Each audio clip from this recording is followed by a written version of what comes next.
All right. Welcome, Deborah. It's a pleasure to have you. Hey. When we tend to think of veterans and service members and first responders that are dealing with trauma and dealing with the difficulties of a life of service, we tend to forget about the people that are there to pick up the phone when you need them most. And that's individuals such as yourself, our dispatchers. So I am absolutely thrilled to have you on the show to share your story. So please, Deborah, how'd you find yourself in this life of service? And tell us your journey. Oh my gosh, it started, I guess, by accident, really. Um, After high school, I started in fashion merchandising school Oh, and wow. stayed there for about a year. And it just wasn't for me. So I went and joined the army, like everybody does. So that was back in 1986. Went to basic training and AIT, and then met my first husband. He got stationed in Fort Hood, so that's where we moved to. Then divorced, married my second husband, had a kid, and was still in Texas at the time. So I moved from Fort Hood down to San Antonio. Then kind of moved back to California, and I was still in the National Guard this whole time. And when I came back, I decided to go into military police just because wanted to be a law enforcement officer. And so that's where I started. Kind of, just by accident, I guess you'd say. And Yeah. After that, I had been applying for civilian jobs with police departments and sheriff's departments in the Northern California, and somebody mentioned dispatching, and I said, "Well, what the heck, how hard could it be?" And boy, was I wrong. So I started Sacramento Police Department Dispatch Academy. I was still in the National Guard at the time, and this was back in 1992. And during Oh, my wow. academy, we got deployed to the LA riots. Yeah, So 90s was a crazy time to be in that area yeah, of California. And you're dual hatting it. So you're responding at the state level as a National Guard soldier. hmm And then on civilian side, you're the point man. You're the person that everybody goes through to get care. And in that period of time, I mean, the riots, that's just one part. And then we had Rodney King. Then we had uh, the tumultuous events that occurred after the O.J. Simpson trial. oh my A lot gosh, yeah, happened. there was so with that, so I was at the academy. So I got pulled out of the academy to go do National Guard. And after I came back, my class was graduating. So I technically graduated with them, but I was still at the academy because they had to, I had to finish up. Yeah. I lasted 11 months with Sacramento Police and let go on probation because I just wasn't fast enough for them. Mm. I mean, it was a busy department even back in the 90s. So I went and started applying to smaller departments, and Sacramento was the one who gave me the idea to go to a Yeah. smaller department, which was great because the next place I was hired on, I lasted 27 years. So I guess there was something right about that. But funny thing, you mentioned O.J. Simpson. The weekend I started with El Dorado County was the weekend that O.J. Simpson went on his infamous pursuit in the Yeah. in the Bronco. So that's was kind of funny. Now you mentioned the speed being an issue. Now, for a lot of us have no idea what dispatching is like. Break that down to us. Why was that an issue? So it wasn't an issue as far as call taking, taking those phone calls and entering them. it was an issue when it came to working the radio. Because Oh, when you're at the time, they weren't, there was MDTs, mobile data terminals, as they called them. And so they would be able to push buttons and stuff, but they weren't able, the deputies or the officers weren't able to enter information into the calls per se. okay. They could see the calls, but they couldn't really enter information. So as a dispatcher, we're entering that information. And when you think you have 10 or 15 officers on your channel, even more sometimes, and you're taking all their information and putting it into calls, and during a busy time of day, I just couldn't keep up because it was a Yeah. manual typing and, getting that information in. So, Yeah. but once I got to a smaller department, it was, I grew with the department. And so, by the time I was Yeah. not a problem. And you were there for 27 years, man. That 27 is years, yeah. It was a wow. crazy time, I mean, when I started with them, they did fire and a police department and the sheriff's department. So 3 agencies with only 5 people. And Cow. in 1996, we lost fire department to Cal Fire, which is the state department, and they took over dispatching all the fire departments in the county. And then in 2000, we lost the police department. But even though we're losing those agencies, our amount of call traffic and everything stayed the same. Actually got more. So when I started there, I had 2 green screens. I don't know if everybody remembers the green screens with DOS on them. Um, Yeah. uh, when I left, we had 10 screens, 3 mice, 3 keyboards. The screens controlled the phones, the radio, everything. It was quite the undertaking. And it just, and the traffic was different and the technology grew, and so it was quite interesting growing with the department and having all that at our fingertips by the time I Yeah. retired. That's a lot.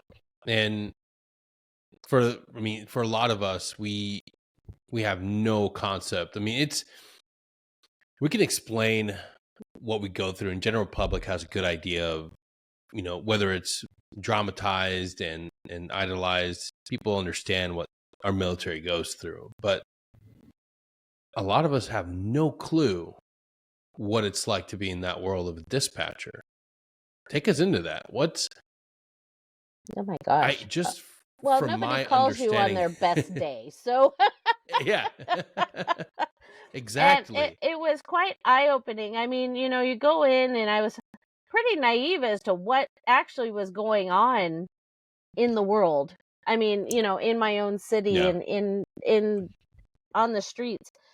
So when you get in there, you realize how much bad stuff is actually going on.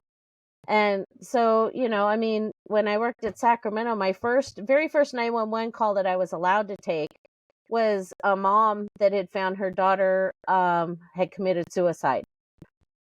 And, that being that first 911 call, that's just enough to rock your world, especially when you Yeah. haven't dealt with that kind of stuff before. Um, but oh gosh. So, it comes in, you take a phone call, basically. You put that call information in, and it could be anything. I mean, you don't know what's going to be on the other end of that phone when you pick it up. Soup to nuts. So, Yeah. it could be anything from a robbery in progress to a 3-year-old playing on the phone.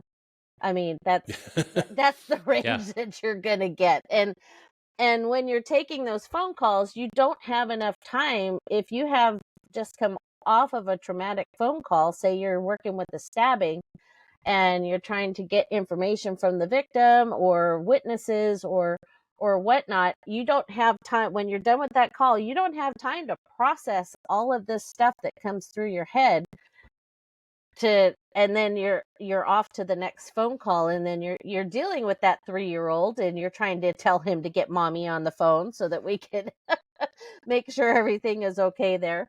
So yeah, so there's a lot of buildup of, I don't know, traumas or things.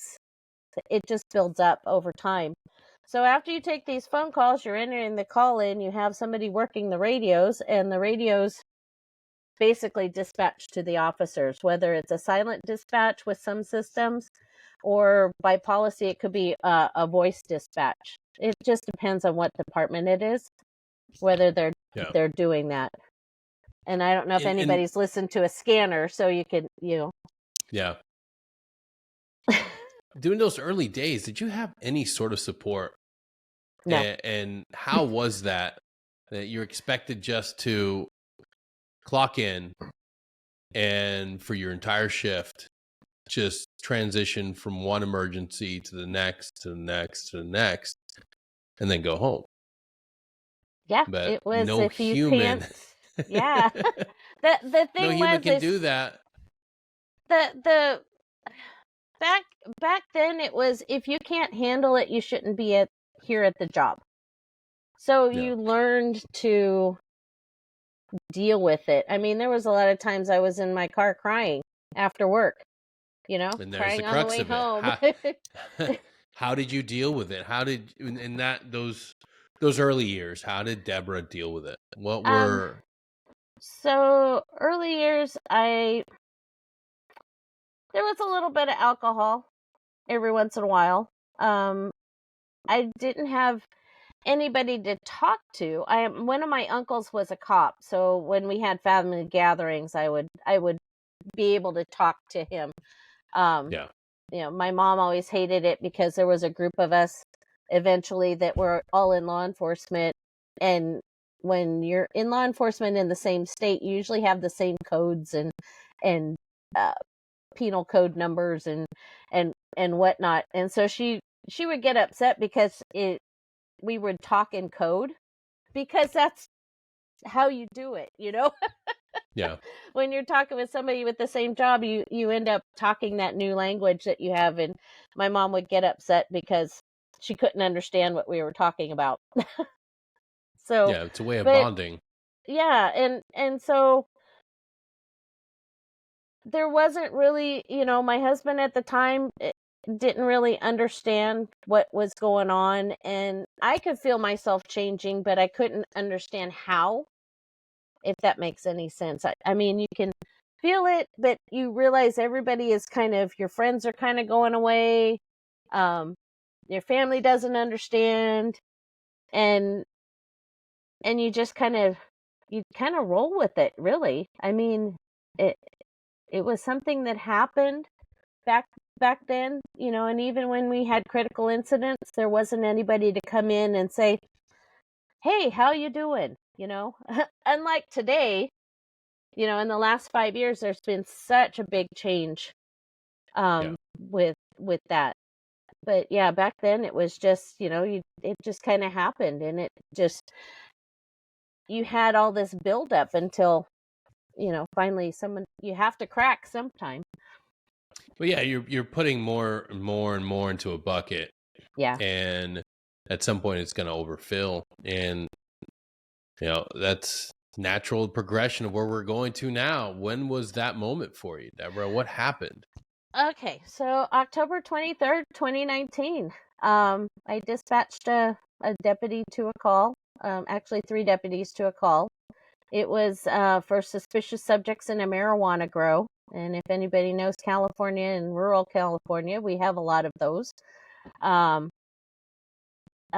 What was happening that we didn't know about was the cartels were coming into private individuals that they saw had like little grows, and coming in and buying, paying those people to grow more for the cartels. And we didn't know about this right away. So the person calling about these so-called suspicious subjects was actually supposed to be growing for the cartel. and he knew who these guys were and that they were there to pick up, because October is harvest season here in Northern California usually. And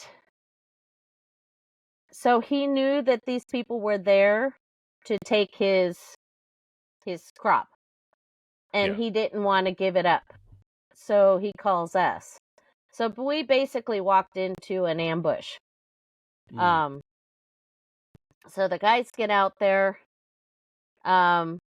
They talk to the guy in the house, and then they go back outside, and that's when the firefight started. And we heard, somebody yelled shots fired, and we could hear the gunshots. And then we lost communication with one of the officers out there. And come to find out later, after he had been put on the ambulance, that he had been killed out there. So, yeah, that's kind of it in a nutshell. And I worked 3 hours on that call before I got a relief. And yeah. And those are the situations that stick with anybody. Having your watch your friends out in danger, or just individuals that you serve alongside with, that's truly the most difficult part. And in a lot of combat MOSs, Yeah. you're intimately linked with these individuals, and they're in a fight, but you can't help them at all, and you feel just absolutely helpless. Where did you go from there? What was Deborah? Was Deborah at that moment just like, I'm done, and walked away? Gosh. Were you able to finally find some vulnerability and ask for help? What was next? Well, I had been in therapy for an unrelated work. It was unrelated to work. So I had been in therapy since 2016. So after this happened, we did get some critical incident stress management. Our peer support people were there. So right afterwards, we had like a little meeting with everybody that was in dispatch, because they called in day shift early to relieve us. So we had our little thing. Then when I finally got home, I called my therapist to make an emergency appointment. So, because I knew I would need it. And so I had the tools, but so the next day I went in for therapy, and I also had a friend who was peer support at another agency who's she was working, my therapist's office was near where she was at. So I went from therapy over to peer support that same day. And then the next day after that, we had our big peer support meeting at our department. So, I mean, I knew I needed this, and I knew that this was going to be bad. I just didn't realize how bad. So in October 2019, we're getting some help, and I'm getting back into regular therapy. Then along comes March of 2020, and we all go into lockdown. So you're sticking these people that have had this trauma happen to them, and you're putting them into 4 walls with nothing to do. I don't know how else to explain it. I mean, we were basically stuck at home, and there were until my telehealth became a normal thing, I wasn't able to go to therapy. So that was another problem too, on top of that. And then the supervisor that I had at the time, because I was going through anger issues and all these other things at work, she decided to take me down the micromanaging disciplinary route. So that just made me worse, because I ended up not trusting my own instincts on anything, and it was bad. The depression got bad, the anxiety got bad, and not realizing that I had PTSD and really bad from this. So I had a second supervisor that worked on another shift who realized what was going on, and she was able to get me onto workman's comp and get me some more help. But even then, during that time, peer support wasn't really doing any follow-ups. We had the immediate help, but we didn't have the long-term help that we needed, at least in dispatch. And let me take it back to you said something that I want to cover is therapy and peer support are amazing and vital. But you have to be willing to do the work. Yes. You have to be ready. And for a lot of us, we're not always ready at the beginning or in the onset of symptoms and things. And the tools that you are given, you have to put them to work. Do you think that at first you were hesitant to use those tools? On this incident, no. Because I had the tools, I knew I needed to put in that work because I knew something was going to happen. And looking back, I'm just thinking, had I not been in therapy, it could have been even worse for me. Absolutely. But I had already been in therapy and getting the tools and attending, I went to depression classes and anxiety classes, and I was in a support group that met weekly up until April of 2019. So I had even 6 months of no support group before this happened. So it's kind of like a perfect storm for me, actually. And, but, it was very important for me to continue to do that work. But I had all these other outside influences, not in a positive manner. Yeah. So when did you find yourself kind of taking that corner and gaining control? When did you find that you were actually like, okay, I'm able to dictate and I'm able to steer this ship? Oh my gosh. So it wasn't until after I retired, actually. So I went, I was in Yeah. workman's comp. My psychiatrist signed me off and said, you're not able to do this job anymore. And I was going through therapy and stuff until 2021 when they deemed me permanently disabled as far as workman's comp was concerned. So that was when I had to make the big girl decision on, okay, we need to retire because we can't go back and do this. And that's when I think getting all the stressors out. So not having the stress of work, not having the stress of certain coworkers and things like that. I was able to finally gather myself and actually get a little better. And so that was Yeah, June of 2021. we tend to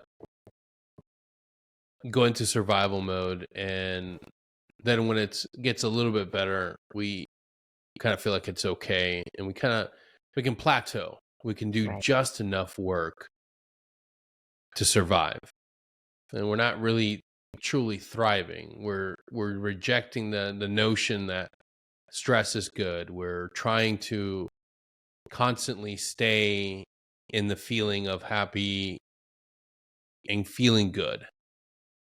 Did you find yourself seeking that comfort, constantly seeking comfort, whether it was, avoiding stressors, avoiding things in life that may push you in your, to get outside your comfort zone? Did you find yourself going inward?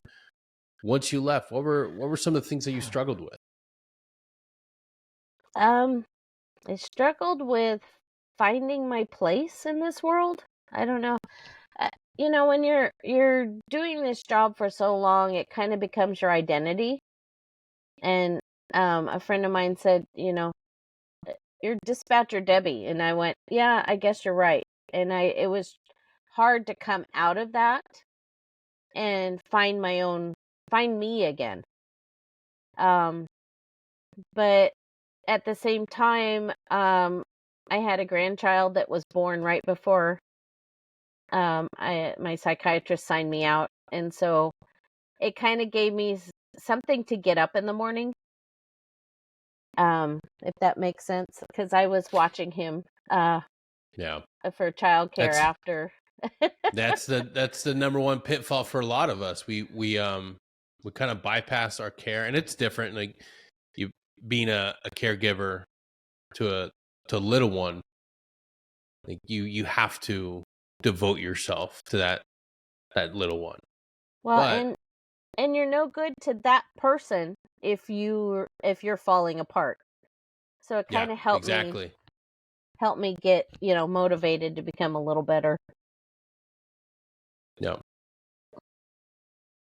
Do you think that when it comes to your specific trauma, when it comes to your journey, do you think you've come through on the other side? And if so, what did you lean on to finally push yourself across that finish line? And if you're not, that's okay. What are the things you're dealing with today? Um, yeah, I'm not. You never really get better. I mean, the symptoms kind of lessen over time, especially if you're working hard to get rid of them, and you're in therapy. Um, I still deal with survivor's guilt, and grief hits me at the weirdest times. I may be listening to a podcast and something just reminds me of whatever's going on. A couple of books that I have read, you have that, and it just takes you back to where you were at. And it's just, I'm not suffering. A lot of people say we're suffering with this. Some people may suffer. I'm just trying to live with it and trying to do the best I can, and control those symptoms. And even though I feel better, I know I still have to work at it, because if I don't work at it, then I'm going to go backwards. It's interesting that you say that you can't overcome it. Why do you feel that trauma and PTSD is something you can't overcome? I think you can overcome it and live with it, similar to what I'm doing, but it's always going to be with you, because it's not just it's not a disorder, and like everybody thinks it is. It's a trauma injury, and it's going to be with you the rest of your life. Whether it's, a memory by the time you're 80 years old, or you're still, dealing with that. I mean, if you look at the guys that came back from World War One and World War Two, and you see, like, my grandfather saw some stuff that he never talked about and he never dealt with, and I never knew him. He would, every time we would come over to visit, he would be back in his room for some odd reason, and nobody ever knew. And it's very sad that people think they're okay, or they're trying to deal with stuff, but they don't get the help that they need. Back in the day, it was shell shock, or Yeah, but now times have changed and we have oh, access to, right. so many different modalities, so many different things that can help us. And and this is why, and it's crucial to understand now more than ever, because people love to embrace the identity. Like, okay, I'm broken, I will never heal from this, but that's not the truth. That's like, I'm a living proof of it. And everybody that I've worked with closely, and doctors that will help you overcome this, like, there is a way forward. It Oh, does not and have to be your identity. It doesn't have to be the thing that you define your life. And that's the crux of the veteran idea, this identity that we've been given, especially for the early GWAT, and first responders get it as well. This idea that you have to hang on to your trauma and you can't let it go, when in reality there's tons of evidence and tons of treatments with proven efficacy that can help you overcome this. And it's an understanding that, yes, you will have to carry, these things, but you can drastically reduce the impact that they have on your life. It's no longer a giant weight on your back in your rucksack. You can minimize it to a small carryable load. It's understanding that you can process things so your mind and your body don't think you're going through that trauma in the moment. Things like EMDR, things like DBT, and something as simple as mindfulness can be a powerful catalyst for healing and recovery. But we have to do the work. And that's Absolutely. something that all of us have to understand. And I gently want to push back on this idea that the PTSD and trauma that you endure and anything horrible. And look, I understand trauma intimately. I understand it from the point of whether it's something that happened in childhood or something that happened in combat and experiencing firsthand and going through moral injury. All those things leave an impact on your life. Mhm. But nothing will take them. There's no magic wand. There's no magic pill. And I don't think we actually want that. To say that there's a magic wand, to say there's a magic pill that any of us can take would remove the human experience. Understanding that suffering, bittersweet, and grief are integral parts of our lives. We have to be able to say, you know what? I know that this sucks. I know that this is painful, but I'm willing to do the work, because that's the beauty of it. That's the real thing that we all have to discover in life. Understanding that life's worth working through these tough sticking points and getting better. And when we look at life, not just as this like thing of enduring and suffering constantly, but understanding that part of the work and part of all this is just the experience, and it's okay. You have good days, you have bad days. What have you leaned on in your life? What have you done to find yourself to thrive? Um, um, in the past, I would try to do things that weren't law enforcement related. Um, having hobbies that were just, sewing and knitting and things like that to kind of take my, and now it's, I lean on my husband a lot. Um, he's been an absolute rock during this whole process. um, but having my kids and my grandkids around has always helped. Um, but knowing the tools and just being able to find myself after dispatch. So my husband, when I retired, told me to take 6 months off, so that Great advice. just take 6 months off. Don't do, because I had an offer to start. Workman's Comp had offered me some classes, and he said, "Nope, I don't want you doing that yet." And then he kind of kicked me out of the house for 2 weeks. Literally said, "There's your car, there's your suitcase, go." So I literally took a vacation uh, by myself, and I drove up to Washington to go see my brother, and I had some friends that lived up there. So I literally kind of just went out and got away from the area, and I don't think it was finding myself, but finding more of a direction that I wanted to go, and had a lot of time with myself. Then I took the class that Workman's Comp offered, and it kind of got me into that mindset of civilian life rather than being law enforcement. So now I have a job on the weekends also, that I'm just a receptionist.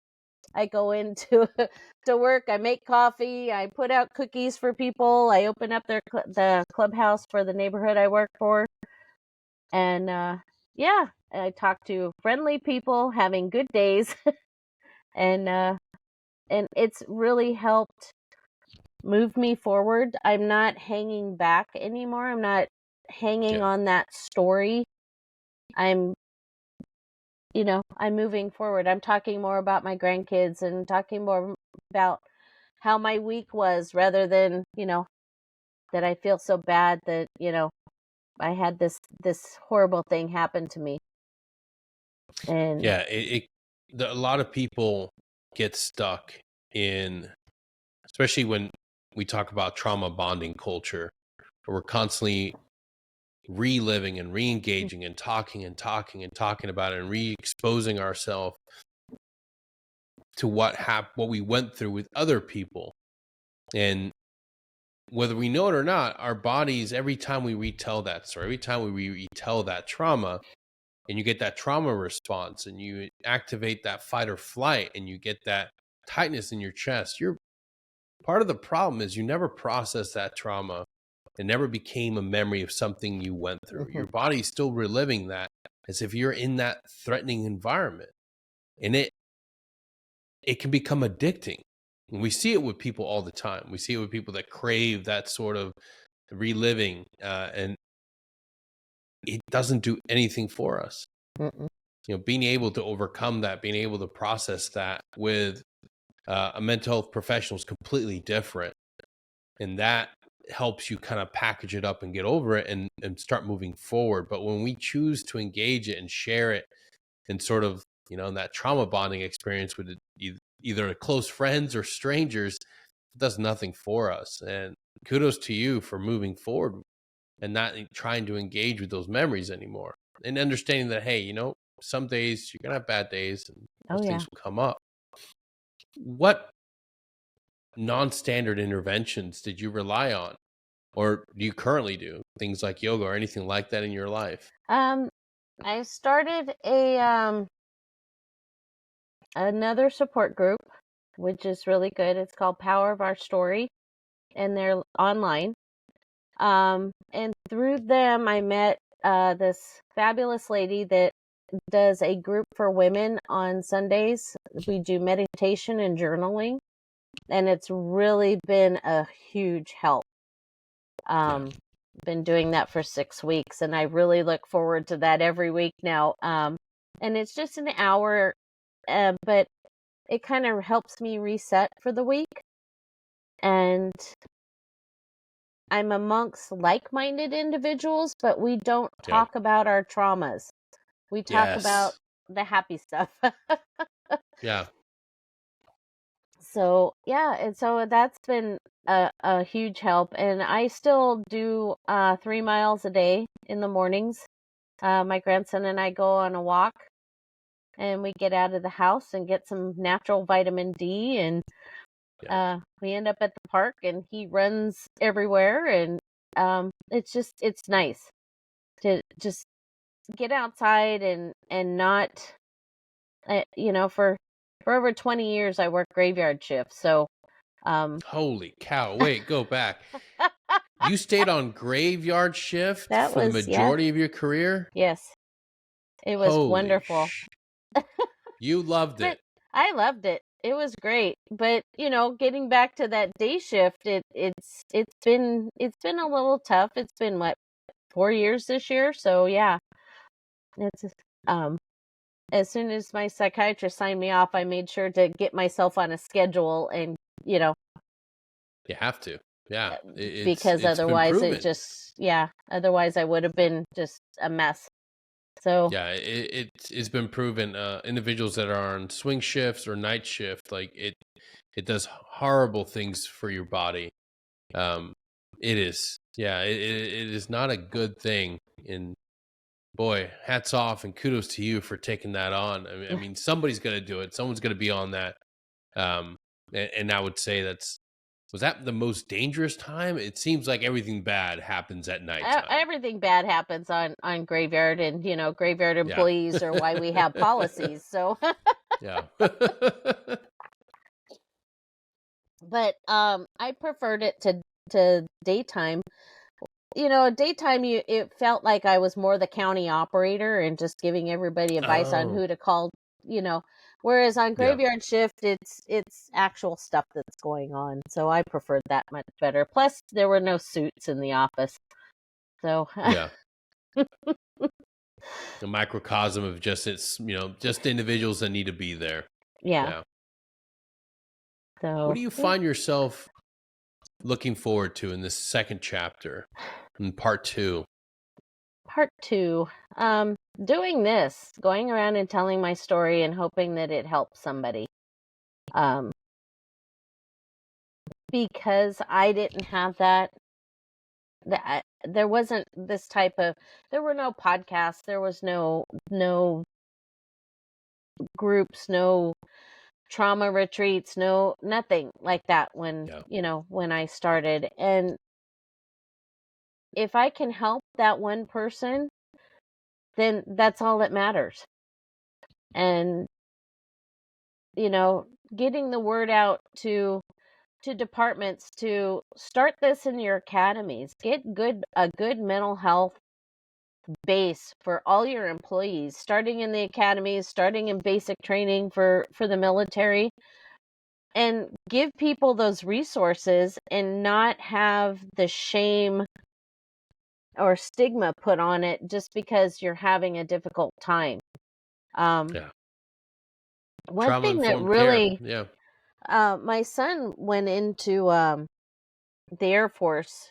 Good gracious, how long ago was that? How old is he now? It's been over 10 years. He went to basic training, and they asked a question which was really odd, and I'd never heard it before. They asked him if he ever contemplated suicide before. And this was, 10 years ago? And he said yes. But, I mean, he was an angsty teenager, of course. I was an angsty teenager. Who amongst us that weren't, bullied or felt different or whatever, hadn't contemplated that, but we were still standing there, and he really wanted to be there, and that's why he went, and they weren't seeing that part. The military gave him some purpose in life, and they kicked him out for it. And it's like, okay, so you're going to take this person that just told you that he thought about it, and now you're going to kick him out and take away his future.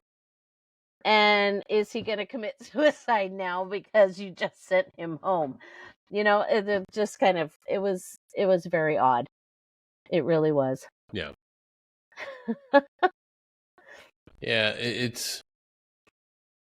we got a long ways to go, both in the education system and in the military when it comes to trauma-informed care. We don't do a really good job of understanding that, in there,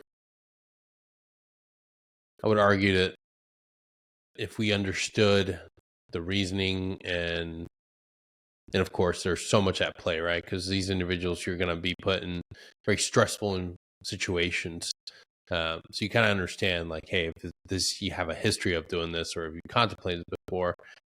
But I would argue there's a better way to screen and maybe look at what the individual's going to be doing in their military career, and especially if they've seen help or gotten any sort of intervention before. But that's policy that I don't make, and I won't pretend to know the best answer. Far above my pay grade. Yeah, that is disconcerting. Did your son end up figuring out or enlisting somewhere else, or? No, he decided to. I forget what did he do. He went off to Colorado to find a job and came home, and he's had a good job working with one of the casinos here, and then got married and had kids. So nice. He's it works out in the end. Yes, it does. Yeah. Well, Deborah, I can't thank you enough for being here and sharing your story. But before I let you go, I want to ask you, now in your day-to-day life, you have support groups, you have things that keep you going on the right path. If you were able to go back in time and reach out to that younger Deborah that was feeling the first, sort of rumblings of needing assistance, what would be some advice that you'd give her? No, go get help. I honestly didn't. I had my godmother told me to go get help, and I didn't listen. And I think had I actually decide, and at the time it was it was, why am I going to go see a psychiatrist? What's wrong with me? It was that whole thing. That was a stigma. If I'm Yeah. seeing a psychiatrist or a therapist, am I even good for the job I'm on? And is this going to be, now thinking back, going, oh yeah, I should have stayed in that, and it probably would have helped me a little more coming through. But hindsight's always 2020. Yeah. Yeah, but it's not, and we have to remember, it's not, it may not be a benefit to us, but it's a benefit to the person that might be listening and to the Yes. people that come after us. So those lessons learned are valuable and they are important, because it's not about just our journey. It's about the journey of you, the audience, the individual listening. If you're struggling, please reach out for help. Yes. There's absolutely nothing wrong with calling 988 or texting or reaching out through Instagram or hitting us up on our email. If you need resources, need help, reach out, ask for help.